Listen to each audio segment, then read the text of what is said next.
Kami sampai bertuntutan pidana atas diri terdakwa, perkenankanlah kami mengemukakan hal-hal yang kami jadikan pertimbangan mengajukan tuntutan pidana, yaitu hal-hal yang memberatkan. Perbuatan terdakwa mengakibatkan hilangnya nyawa korban Nofriansah Yosua Huta Barat dan duka yang mendalam bagi keluarganya. Terdakwa berbelit dan tidak mengakui perbuatannya dan memberikan keterangan di persidangan. Akibat perbuatan terdakwa menimbulkan keresahan dan kegaduhan yang meluas di masyarakat. Perbuatan terdakwa tidak sepantasnya dilakukan dalam kedudukannya sebagai aparatur penegak hukum dan petinggi Polri. Perbuatan terdakwa telah mencoreng institusi Polri di mata masyarakat Indonesia dan dunia internasional. Perbuatan terdakwa telah menyebabkan banyaknya anggota Polri lainnya turut terlibat. Hal-hal yang meringankan tidak ada.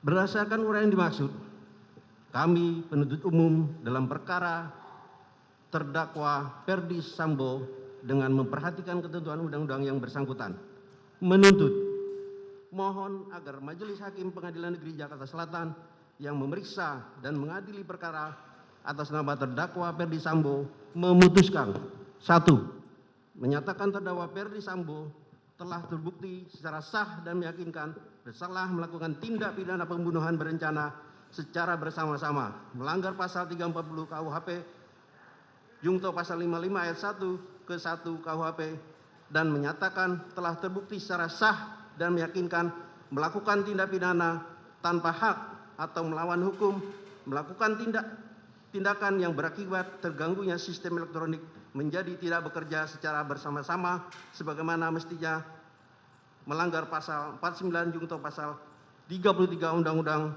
Nomor 19 Tahun 2016 tentang perubahan atas Undang-Undang Nomor 11 Tahun 2008 tentang informasi dan transaksi elektronik Junto pasal 55 ayat 1 ke 1 KUHP sebagaimana dakwaan ke-1 primer dan dakwaan kedua pertama primer. Menjatuhkan pidana terhadap terdakwa dengan pidana seumur hidup. Menyatakan barang bukti berupa mulai A sampai 41 dikembalikan kepada JPU untuk digunakan dalam perkara atas nama Hendra Kurniawan dan kawan-kawan. 4. Membebankan biaya perkara kepada negara. Demikian surat tuntutan ini kami bacakan dan diserahkan dalam sidang pada hari ini, Selasa tanggal 17 Januari 2023. Penuntut umum Rudi Irmawan SH.MH. Demikian.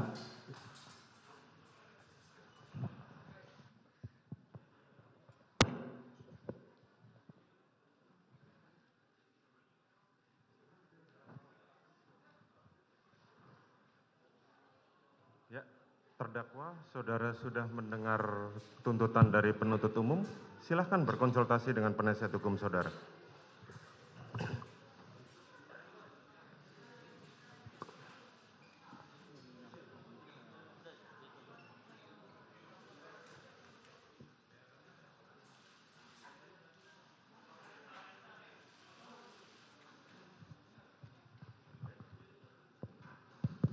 Sudah berkonsultasi? Sudah, Yang Mulia. Baik, bagaimana? Saudara atau penasihat hukum saudara yang mau berbicara? Oh, penasihat hukum. Baik, Yang Mulia. Silakan. Terima kasih atas kesempatannya. Kami minta diberikan waktu untuk menyampaikan pledoi pribadi dari terdakwa maupun pledoi dari penasihat hukum. Oke. Kami berikan waktu 1 minggu kepada penasihat hukum, sebagaimana kami memberikan waktu 1 minggu kepada penuntut umum untuk menyusun tuntutan, tetapi karena pada saat yang sama kami memberikan kesempatan pada persidangan untuk Kuat Ma'ruf dan Riki Rizal, maka untuk pagi hari kami memberikan waktu yang penuh sampai dengan sore kepada penasihat hukum. Karena kemarin kan kami berikan waktu dalam hal ini mau mengajukan bukti-bukti juga mau menjelaskan yang kemarin kami tolak. Kami berikan besok, minggu depan hari Selasa.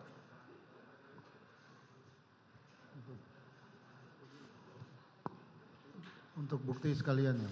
Ya, sekaligus kami memberikan kesempatan kepada penasihat hukum sebagaimana kami janjikan pada persidangan terdahulu bahwa kita memberikan waktu yang cukup kepada penasihat hukum dalam hal pembelaan maupun pembuktiannya. Baik. Ya.